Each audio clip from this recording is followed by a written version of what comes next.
Hi hello welcome to Shubha vlogs. ಬನ್ನಿ, ನಾವೆಲ್ಲ ಇವತ್ತು ಎಲ್ಲಿಗೆ ಹೋಗ್ತಾ ಇದ್ದೀವಿ ಅಂತ ಕೇಳ್ತಾ ಇದ್ದೀರಾ. ನಾವಿವತ್ತು ಕೃಷಿ ಮೇಳ ಹೋಗ್ತಾ ಇದ್ದೀವಿ. ಇದು ಎಲ್ಲಿ ನಡೀತಾ ಇದೆ ಅಂತಂತಂದರೆ GKVK ಹೆಬ್ಬಾಳದ GKVKಯಲ್ಲಿ ನಡೆಯುತ್ತಿರುವಂಥದ್ದು. ಕೃಷಿ ಮೇಳದಲ್ಲಿ ಅಧಿಕ ಇಳುವರಿ ನೀಡುವಂಥ ಅಲ್ಪಾವಧಿಯ 3 ಸಂಕೀರ್ಣ ತಳಿಗಳನ್ನು ಪ್ರದರ್ಶಿಸ್ತಾ ಇದ್ದಾರೆ. ಹಾಗಾಗಿ ಅದನ್ನು ಯಾವುದು ಎಂದು ತಿಳ್ಕೊಳೋದಕ್ಕೋಸ್ಕರ ನಾವೆಲ್ಲ ಹೊರಟಿದ್ದೀವಿ. ಈ ಕೃಷಿ ವಿಶ್ವವಿದ್ಯಾಲಯದ ವಿಜ್ಞಾನಿಗಳು ರೋಗ ನಿರೋಧಕ ಶಕ್ತಿಯನ್ನು ಹೊಂದಿರುವಂಥ ಅಲಸಂದೆ, ಸೂರ್ಯಕಾಂತಿ ಮತ್ತು ಮೆಕ್ಕೆಜೋಳದ ತಳಿಗಳನ್ನು ನಮಗೆಲ್ಲ ಪರಿಚಯ ಮಾಡ್ತಾ ಇದ್ದಾರೆ.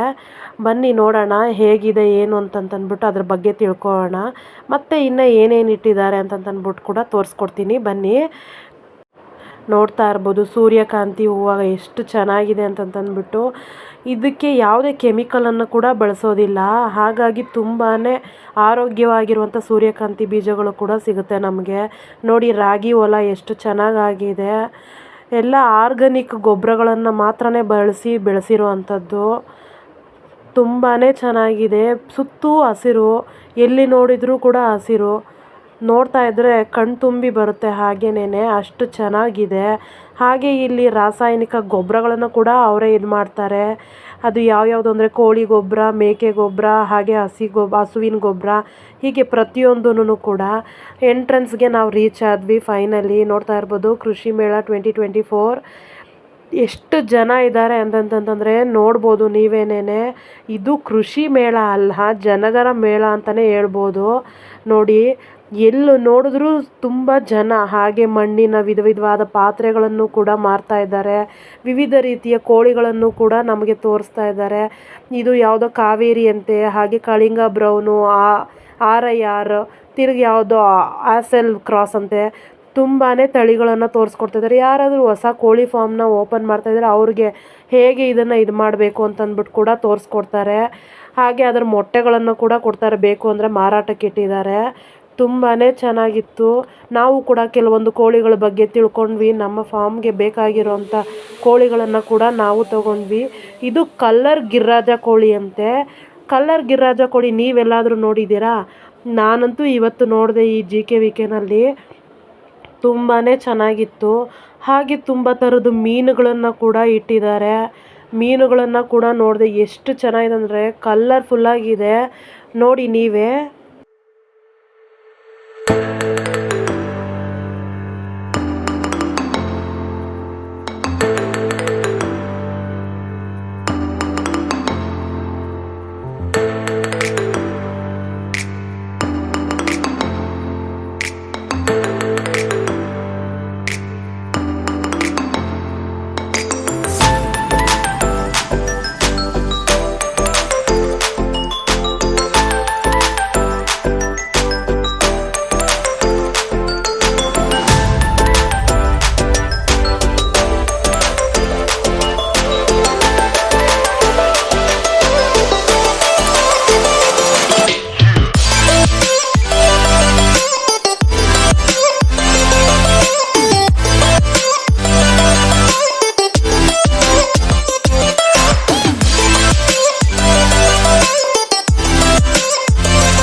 ಹಾಗೆ ನೀವು ನೋಡ್ತಾ ಇರ್ಬೋದು ತುಂಬ ರೀತಿಯ ಹೋರಿಗಳು ಕೂಡ ಬಂದಿದ್ವು. ನೀವು ಬಿಗ್ ಬಾಸ್ ಮನೆಯಲ್ಲಿ ವರ್ತೂರ್ ಸಂತೋಷ್ ಬಂದಿದ್ದನ್ನು ನೋಡಿದ್ದೀರಾ ಅಂತ ನಾನು ಅಂದ್ಕೊಂಡಿದ್ದೀನಿ. ಹಾಗೆ ಅವರು ಓರಿಗಳು ಕೂಡ ಬಂದಿದ್ವು, ತುಂಬಾ ಚೆನ್ನಾಗಿದ್ವು, ಒಂದಕ್ಕಿಂತ ಒಂದು ತುಂಬಾ ಡಿಫ್ರೆಂಟ್ ಆಗಿತ್ತು. ಹಾಗೆ ಅದ್ರ ಬೆಲೆಗಳು ಕೂಡ ಕೇಳೋದಕ್ಕೆ ತುಂಬಾ ಆಶ್ಚರ್ಯ ಅನಿಸ್ತಾ ಇತ್ತು. ಇಷ್ಟೊಂದು ಬೆಲೆ ಇದೆಯಾ ಅಂತ ನನಗೆ ಗೊತ್ತಿರಲಿಲ್ಲ. ಹಾಗಾಗಿ ಇಲ್ಲಿ ತಿಳ್ಕೊಂಡ್ಮೇಲೇನೆ ನನಗೆ ಗೊತ್ತಾಗಿದ್ದು. ನೀವು ಕೂಡ ಹೋಗಿ ನೋಡಿ, ಅದು ಹೇಗೆ ಅವರು ಸಾಕಿದ್ರು, ಅದಕ್ಕೆ ಏನೇನು ಕೊಟ್ಟರೆ ಈ ಥರ ಆಗುತ್ತೆ ಆಹಾರ ಅಂತಂತಂದ್ಬಿಟ್ಟು ಅದ್ರ ಬಗ್ಗೆ ಕೂಡ ನಮಗೆ ತಿಳಿಸ್ಕೊಡ್ತಾರೆ. ಇನ್ನು ಕೆಲವೊಂದು ಓರಿಗಳಿದ್ವು, ಅದು ಧಾರವಾಡದಿಂದ ಬಂದಿದ್ದು ಅಂತಂದ್ಬಿಟ್ಟು ನಮ್ಮ ಯಜಮಾನ್ರು ನನಗೆ ಹೇಳ್ತಾ ಇದ್ರು. ಆ ಓರಿ ಅಂತೂ ಎಷ್ಟು ದಪ್ಪ ಆಯಿತು ಅಂದರೆ ಆನೆಗೂ ಸಮ ಅಂತ ಹೇಳ್ಬೋದು, ಹಾಗಿತ್ತು. ನೋಡಿದ್ರೆ ನನಗೆ ಭಯ ಆಗ್ತಾಯಿತ್ತು, ಹತ್ರ ಹೋಗೋದಕ್ಕೆ ಇದಾಗ್ತಾಯಿತ್ತು. ಕೆಲವೊಂದು ಹಸುಗಳಿಗೆ ಈ ರಾಮಾಯಣದಲ್ಲಿ ಮಹಾಭಾರತದಲ್ಲಿ ಬರುವಂಥ ಹೆಸರುಗಳನ್ನು ಕೂಡ ಇಟ್ಟಿದ್ರು. ರಾಮ, ಸೀತೆ, ಲಕ್ಷ್ಮಣ, ಹೀಗೆ ಒಂದೊಂದು ರೀತಿ ಹೆಸರು, ಅರ್ಜುನ, ನಕುಲ, ಈ ಥರ ಹೆಸರುಗಳನ್ನು ಕೂಡ ಇಟ್ಟಿದ್ರು.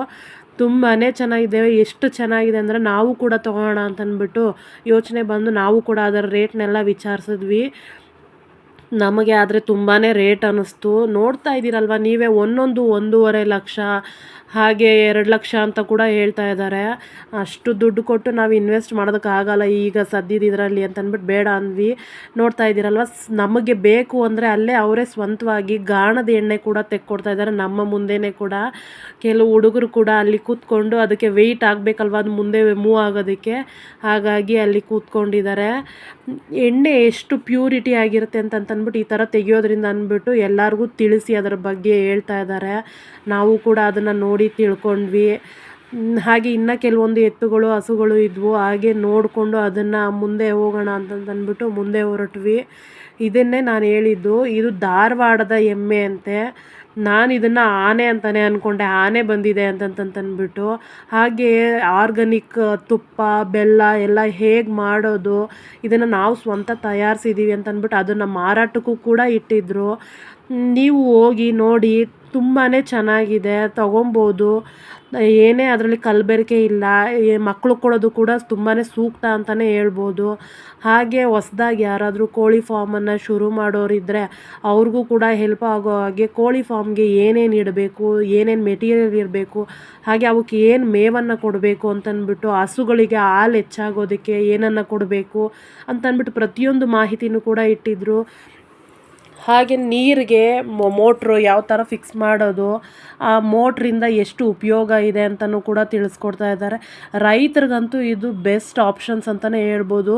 ಯಾಕೆ ಅಂತಂತಂದರೆ ಅವರು ಹೊಸ್ದಾಗಿ ಏನಾದರೂ ಶುರು ಮಾಡ್ತಾಯಿದ್ದಾರೆ, ಈ ಫಾರ್ಮಿಂಗ್ ಕೆಲಸ ಎಲ್ಲನೂ ಅದ್ರ ಬಗ್ಗೆ ತಿಳಿಸ್ಕೊಡೋದಕ್ಕೆ ಅಲ್ಲಿ ತುಂಬ ಜನ ಇದ್ದಾರೆ. ನೀವು ಕೂಡ ಹೋಗಿ ಒಂದು ಸರಿ ತಿಳ್ಕೊಳ್ಳಿ. ಹಾಗೆ ನಮ್ಮ ಮಕ್ಕಳು ಈ ಥರ ಫೋಟೋ ತೆಗಿ ಮಮ್ಮಿ, ಇಲ್ಲಿ ದೊಡ್ಡದು ಕೋಳಿ ಇದೆ ಅಂತಂತಂದರು. ಹಾಗೆ ಕೆಲವೊಂದು ಫೋಟೋಸ್ ಕೂಡ ತೆಕ್ಕೊಂಡ್ವಿ ನಾವು. ತುಂಬಾ ಚೆನ್ನಾಗಿತ್ತು. ಸೂರ್ಯಕಾಂತಿ ಹೂವು ಅಂತೂ ಕಣ್ಣು ಕುಕ್ಕೋ ಹಾಗಿತ್ತು, ತುಂಬಾ ಚೆನ್ನಾಗಿ. ಹಾಗೆ ಕೆಲವೊಂದು ಟ್ರ್ಯಾಕ್ಟ್ರುಗಳು ಕೂಡ ಇಟ್ಟಿದ್ದರು, ನೋಡ್ಬೋದು ನೀವು. ಆ ಟ್ರ್ಯಾಕ್ಟ್ರುಗಳು ಎಲ್ಲ ನೋಡಿ ಮುಗಿಸೋಷ್ಟೊತ್ತಿಗೆ ಹಾಗೆ ನಮ್ಮ ಮಕ್ಕಳಿಗೆ ಹೊಟ್ಟೆ ಹಸಿವು ಅಂದರು, ತುಂಬಾ ಸುತ್ತಾಡಿದ್ರಿಂದ. ಎಷ್ಟು ಅಟ್ರಾಕ್ಟಿವ್ ಇತ್ತು ಅಂತಂತಂದರೆ, ಈ ಆಹಾರ ಮಳಿಗೆಗಳಲ್ಲಿ ಎಲ್ಲಿ ಏನು ತಿಂಡಿ ಬೇಕು ಅಂತ ಕೇಳಿದ್ರು ಸನ್ನೆ ಪ್ರತಿಯೊಂದು ತಿಂಡಿನೂ ಇತ್ತು. ದೋಸೆ, ಬಜ್ಜಿ, ಬೋಂಡ, ಹಾಗೆ ಚಾಟ್ಸು, ನಾನ್ ವೆಜ್ ಐಟಮ್ಸು ಪ್ರತಿಯೊಂದು ಇತ್ತು. ನಾವು ಕೂಡ ಹೋಗಿ ಟೇಸ್ಟ್ ಮಾಡೋಣ ಅಂತಂದ್ಬಿಟ್ಟು ಮಕ್ಕಳನ್ನು ಕರ್ಕೊಂಡು ಹೋದ್ವಿ. ಮಳೆ ಬಿದ್ದಿದ್ದರಿಂದ ಹಿಂದಿನ ದಿವಸ ಕೆಲವು ಕಡೆ ಎಲ್ಲ ನೀರು ನಿಂತಿದ್ದರಿಂದ ಓಡಾಡೋದಕ್ಕೆ ತುಂಬಾ ಕಷ್ಟ ಆಯಿತು. ಫೈನಲಿ ಹೋದ್ವಿ. ನಮ್ಮ ಹುಡುಗರು ಪೊಟ್ಯಾಟೊ ರೋಲ್ ಬೇಕು ಅಂದರು, ಅವರು ಕೂಡ ತೊಗೊಂಡ್ರು. ಹಾಗೆ ಬಜ್ಜಿ ಬೋಂಡ ಸ್ವಲ್ಪ ತೊಗೊಂಡ್ವಿ ತಿನ್ನೋಣ ಅಂತಂದ್ಬಿಟ್ಟು. ಚೆನ್ನಾಗಿತ್ತು, ಬಟ್ ರೇಟ್ ಮಾತ್ರ ತುಂಬ ಕಾಸ್ಟ್ಲಿ. ಏನೇ ತಿನ್ನಬೇಕು ಅಂದರೂ ಹೊರಗಡೆಯಿಂದ ನಾವು ಮನೆಯಲ್ಲಿಂದ ಮಾಡ್ಕೊಂಡು ತೊಗೊಂಡೋಗೋದೇ ತುಂಬ ಬೆಟರ್ ಅನ್ನಿಸ್ತು. ನೋಡ್ತಾ ಇರ್ಬೋದು, ಮನೆಗೆ ಡೆಕೋರೇಷನ್ ಐಟಮ್ಸ್ ಕೂಡ ಇಟ್ಟಿದ್ದಾರೆ. ಹಾಗೆ ಮನೆಗೆ ಡೆಕೋರೇಷನ್ ಐಟಮ್ಸು ಅನ್ನೋದಕ್ಕಿಂತನೂ ನಮಗೇನು ಬೇಕೋ, ಬಟ್ಟೆ ವಸ್ತುಗಳೇ ಆಗಿರ್ಬೋದು, ರೇಷ್ಮೆಯಿಂದ ಮಾಡಿರೋ ಬಟ್ಟೆಗಳು ಪ್ರತಿಯೊಂದೂ ಇದೆ. ಹೋಗಿ ನೀವು ನೋಡಿದ್ಮೇಲೆ ಏನು ಅನಿಸುತ್ತೆ ಅಂತಂತಂದ್ಬಿಟ್ಟು ನನಗೆ ತಿಳಿಸಿ. ಹಾಗೆ ಈ ರೈತರಿಗೆ ಬೇಕಾಗಿರುವಂಥ ಟ್ರ್ಯಾಕ್ಟರ್, ಟಿಲ್ಲರ್, ನೇಗಿಲು ಅಂತ ಎಲ್ಲ ಹೇಳ್ತಾರಲ್ವ, ಅದೆಲ್ಲನೂ ಕೂಡ ಇದೆ. ಅದನ್ನೆಲ್ಲ ನೀವು ಒಂದೇ ಸಾರಿ ಅಮೌಂಟ್ ಕೊಟ್ಟು ತಗೊಳೋದಕ್ಕಾಗೋದಿಲ್ಲ. ಹಾಗಾಗಿ ಇಲ್ಲಿ ಕಂತುಗಳ ಪ್ರಕಾರ ರೈತರಿಗೆ ಅಂತಂತಂದ್ಬಿಟ್ಟೆ ಸ್ವಲ್ಪ ಕಡಿಮೆ ಮಾಡಿ ಕೂಡ ಕೊಡ್ತಾರೆ. ರೈತರು ಯಾರಾದರೂ ನೋಡ್ತಾ ಇದ್ದರೆ ಹೋಗಿ ಇನ್ನೂ 4 ದಿವಸಗಳ ಕಾಲ ಇದೆ. 4 ದಿವಸ ಅಂದರೆ ನಾನಿವತ್ತು ಶನಿವಾರ ಇದನ್ನು ನೋಡ್ಕೊಂಡು ಬಂದಿರೋದು, ಇನ್ನು ಮಂಗಳವಾರದವರೆಗೂ ಇರುತ್ತೆ.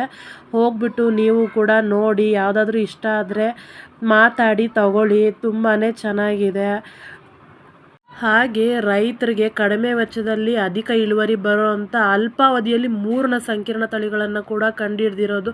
ಅವು ಯಾವ್ಯಾವು ಅಂತಂತಂದರೆ ಸೂರ್ಯಕಾಂತಿ, ಮೆಕ್ಕೆಜೋಳ, ಅಲಸಂದಿ, ಹೀಗೆ ಇದನ್ನೆಲ್ಲ ಕಂಡುಹಿಡ್ದಿದ್ದಾರೆ. ರೈತರಿಗೋಸ್ಕರ ಅಂತಲೇ ಕಂಡುಹಿಡ್ದಿರೋದು. ಇದ್ರ ಬೀಜಗಳು ಕೂಡ ಅಲ್ಲಿ ಸಿಗುತ್ತೆ, ಬೇರೆ ಇನ್ನೆಲ್ಲೂ ಹೊರಗಡೆ ಸಿಗೋದಿಲ್ಲ. ಇನ್ನು ನೋಡ್ತಾ ಇರ್ಬೋದು, ಇದು ಸೋಲಾರ್ದು ಅಂತಂತಂದ್ಬಿಟ್ಟು ಸೋಲಾರಿಂದ ಮೋಟ್ರನ್ನು ಫಿಕ್ಸ್ ಮಾಡಿ ಇದು ನೀರು ಮೋಟ್ರ್ ಹೊಡಿಬೋದು ಅಂತಂತಂದ್ಬಿಟ್ಟು ಕೂಡ ಹೇಳಿದ್ರು. ತುಂಬಾ ಚೆನ್ನಾಗಿತ್ತು, ಬಟ್ ರೇಟ್ ಕಾಸ್ಟ್ಲಿ, ಆದರೆ ರೈತರಿಗಾದರೆ ಸ್ವಲ್ಪ ಕಮ್ಮಿ ಮಾಡಿಕೊಡ್ತೀವಿ ಅಂತಂತಂದರು. ಇದು ಅಲಸಂದಿ ನೋಡ್ತಾ ಇರ್ಬೋದು, ಸುತ್ತು ಇದೆ, ಎಷ್ಟು ಸುಮಾರು ಒಂದು 2.5 ಎಕರೆ 3 ಎಕರೆವರೆಗೂ ಹಾಕಿದ್ದಾರೆ. ತುಂಬಾ ಚೆನ್ನಾಗಿದೆ ನೋಡಿ. ಪ್ರತಿಯೊಂದು ಹೂವಕ್ಕೂ ಅಷ್ಟೇನೆ, ಏನು ಬೇರೆ ಹೊರಗಡೆಯಿಂದ ಗೊಬ್ಬರ ತರಿಸಿ ಯಾವುದೇ ಕೆಮಿಕಲ್ಸ್ನ ಮಿಕ್ಸ್ ಮಾಡದೆ ಬೆಳೆಸಿರೋ ಅಂಥದ್ದು. ತುಂಬಾ ಚೆನ್ನಾಗಿದೆ. KBC ತಳಿ ಇದು. ನೀವು ಬೇಕಿದ್ದರೆ ಹೋಗಿ ಅಲ್ಲಿ ಕೇಳಿ ಅದರ ಬೀಜಗಳನ್ನು ತಗೊಂಡು ರೈತರು ಬೆಳಿಬೋದು. ಇದಕ್ಕೆ ಕೀಟನಾಶಕಗಳನ್ನು ಕೊಲ್ಲುವಂಥ ಗುಣ ಕೂಡ ಇದೆ. ಅಂಥ ಬೀಜಗಳನ್ನೇ ಕೂಡ ರೆಡಿ ಮಾಡಿರೋದು ಈ ಸಾರಿ. ರೈತರಿಗೆ ಉಪಯೋಗ ಆಗಲಿ ಅಂತಲೇ ತುಂಬ ಇದನ್ನು ವಿಜ್ಞಾನಿಗಳು ಸರ್ಚ್ ಮಾಡಿರೋ ಅಂಥದ್ದು. ಮೆಕ್ಕೆಜೋಳದಲ್ಲಿ ಟರ್ಕಿಸ್ಕಮ್ ಅಂತಂತಂದ್ಬಿಟ್ಟು ಹೊಸದಾಗಿ ತಳಿನ ಕೂಡ ಕಂಡುಹಿಡ್ದಿದ್ದಾರೆ. ಸೂರ್ಯಕಾಂತಿನಲ್ಲಿ ಕೂಡ ಅಷ್ಟೇನೆ ಎಣ್ಣೆ ಪದಾರ್ಥ ಪ್ರಮುಖ ಬೆಳೆ, ಹಾಗಾಗಿ ಅದಕ್ಕೂ ಕೂಡ ಯಾವುದೇ ಕೆಮಿಕಲ್ನ ಬಳಸದೆ ಒಂದು 10ರಿಂದ 12 ಕ್ವಿಂಟಾಲ್ ಸಿಗೋ ಹಾಗೆ ಪ್ರತಿ ಎಕರೆಗೆ ಇದು ಮಾಡಿರೋವಂಥದ್ದು, ಇಳುವರಿ ಬರೋ ಅಂಥ ಹಾಗೆ. ಇದರ ತೂಕನೂ ಅಷ್ಟೇ, ಬೀಜದ ಎಣ್ಣೆ ಅಂಶ ಕೂಡ ಹೆಚ್ಚಾಗಿರುತ್ತೆ ಈ ಬೀಜನ ತೊಗೊಂಡೋಗಿ ನೀವು ಬೆಳೆಸಿದ್ರೆ. ಹಾಗೆ ನಾವೊಂದು ಕೆಲವು ಇಂಡೋರ್ ಪ್ಲ್ಯಾಂಟ್ಸ್ನ ತೊಗೊಬೇಕಾಗಿತ್ತು, ಹಾಗೆ ಔಟ್ಡೋರ್ದು ಪ್ಲ್ಯಾಂಟ್ಸ್ ಕೂಡ ತೊಗೊಬೇಕಾಗಿತ್ತು, ದಾಸವಾಳದ ಹೂಗಳದ್ದು. ಹಾಗಾಗಿ ನಾವು ಕೆಲವು ಗಿಡಗಳನ್ನು ನೋಡೋದಕ್ಕೆ ಅಂತ ಹೋದ್ವಿ. ತುಂಬಾ ಚೆನ್ನಾಗಿತ್ತು. ಇದು ನಿಂಬೆ ಹಣ್ಣಿನ ಗಿಡ ನೋಡ್ತಾ ಇರ್ಬೋದು, ಚಿಕ್ಕ ಗಿಡದಲ್ಲೇ ಎಷ್ಟೊಂದು ಕಾಯಿ ಬಿಟ್ಟಿದೆ ನೋಡಿದ್ವಿ. ಹಾಗೆ ಒಂದು 2-3 ಗಿಡನ ಕೂಡ ಪರ್ಚೇಸ್ ಮಾಡಿದ್ವಿ. ದಾಸವಾಳದ ಗಿಡಗಳು ನಮಗೆ ಸಿಕ್ಕಲಿಲ್ಲ, ನಮಗೆ ಬೇಕಾಗಿರೋ ಅಂಥದ್ದು.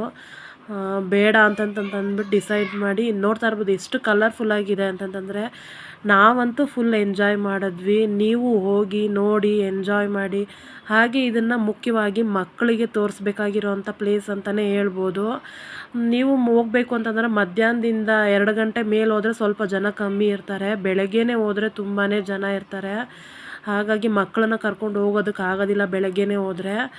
ಫೈನಲಿ ನಾವೆಲ್ಲ ಫುಲ್ಲು ಎಂಜಾಯ್ ಮಾಡಿದ್ವಿ. ಇದನ್ನು ಮುಗಿಸ್ಕೊಂಡು ನಾವು ಕೂಡ ಹೊರಟ್ವಿ. ಕಾರ್ ಪಾರ್ಕಿಂಗ್ ಅಂತೂ ತುಂಬಾ ದೂರ ಇರುತ್ತೆ, ನಡ್ಕೊಂಡು ಹೋಗೋದಕ್ಕೂ ತುಂಬ ಕಷ್ಟ ಆಗುತ್ತೆ. ನಾವು ಫೈನಲಿ ಇದನ್ನೆಲ್ಲ ನೋಡಿಕೊಂಡು ಮುಗಿಸ್ಕೊಂಡು ಹೊರಡೋಷ್ಟೊತ್ತಿಗೆ ಮನೆಗೆ 6:30 ಆಗೋಗ್ಬಿಟ್ಟಿತ್ತು. ಇದೆಲ್ಲ ಮುಗಿಸ್ಕೊಂಡು ನಾವು ಹೊರಟ್ವಿ. ಇಲ್ಲಿಗೆ ನನ್ನ ವ್ಲಾಗನ್ನು ಎಂಡ್ ಮಾಡ್ತಾಯಿದ್ದೀನಿ. ಇಷ್ಟ ಆಗಿದ್ದರೆ ಶೇರ್ ಮಾಡಿ,